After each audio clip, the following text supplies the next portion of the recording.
Hi friends, இப்போல்லாம் வந்து நல்ல வேலை ஈஸி தான். ஏன்னு சொல்லி பார்த்தீங்கன்னா, ஒரே நேரம் 2 வேலை செய்யண்டாம். ஏன்னா பிள்ளைகளுக்கு மத்தியானம் 1:30 மணிக்கு தான் ஸ்கூலுக்கு போகணும்.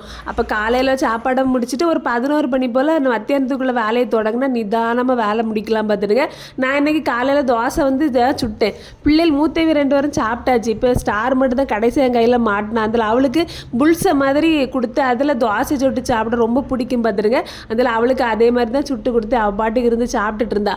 அதுக்கடையில் மூத்தவ வந்து அந்த டப்பையை தூக்கிட்டு வந்தேன். அதுக்குள்ளே தான் நான் புளியமுத்து கொஞ்சம் வாங்கி வச்சுருந்தேன். ரொம்ப நாளுக்கு அப்புறம் புளியமுத்து கிடச்சி பார்த்துருங்க. எம்மா இதை வறுத்து தாங்கம்மான்னு சொல்லிட்டு அதில் தோசையை சுட்டு முடிச்சுட்டு கையோட புளியமுத்தையும் வறுத்துட்டேன். புளியமுத்து பச்சையை கையில் பார்க்கும்போது வாழ்வே மாயம் மாதிரி இருக்கும். ஆனால் அது அந்த சட்டியில் போட்டு வறுக்க அந்த புளியமுத்துக்கும் சரி ஒரு பளபளப்பு கிடைக்கும் பாருங்கள், சூப்பராக இருக்கும். அதை வந்து வறுத்துட்டே இருக்கும்போது பொட்டி பொட்டி தெரிக்கும். அப்படின்னா வறுபட்டுன்னு அர்த்தம் பார்த்துருங்க. அதெல்லாம் எடுத்து சொலவலை மாட்டிட்டு நம்ம இருந்து உடச்சி வாயில் போட்டு உதப்பி சாப்பிட்டா நல்லாயிருக்கும். ஊற வச்சு சாப்பிடலாம், நல்லாயிருக்கும்.